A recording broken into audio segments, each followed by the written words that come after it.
WSL is in international break and the FA Cup is currently happening. This should be a moment in the women's football calendar, an opportunity for the old fans like myself to settle in and an opportunity for new fans to get into the game. So why is it hard to actually watch the FA Cup? Welcome to this week's episode of The Debrief.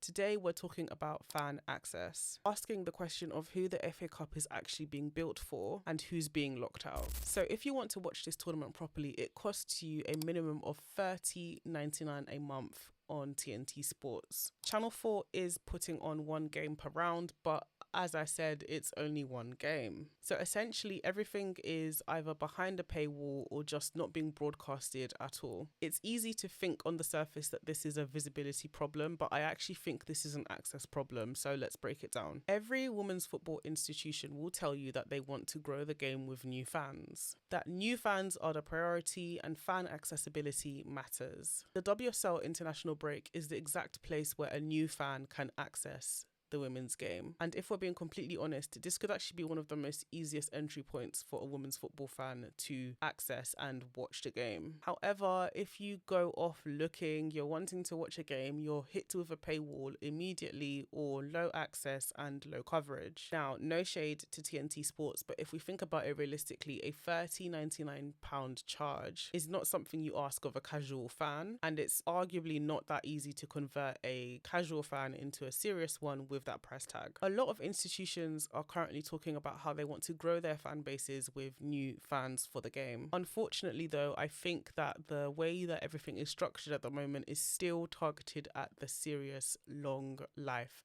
fan. Essentially people who are invested enough to watch the game and pay for subscriptions where they can. So institutions are going on about how they want to grow women's football fan bases, but the product itself is still being targeted to the serious long life fan, and it's creating several barriers for the new fan throughout the sports calendar for them to engage. A new fan basically hasn't earned the loyalty that a long-time fan has who would consider paying that amount or however much they need to watch a game. And I think this is what had really struck me. I felt like it's too early to have so many barriers to watch the women's game at the moment in this country. I just feel like it's not the right time, especially if you want to grow fan bases, especially if you want to grow loyalty. You need to have several access points for a new fan throughout the year for them to engage, and I think this just unfortunately has fallen a tiny bit short. So I want to hear from you. Have you tried to find a match during last week or this week, and what was that like for you? How do we expect fans to stick around if they can't even get through the door? This is The Debrief, and I will see you in the next one.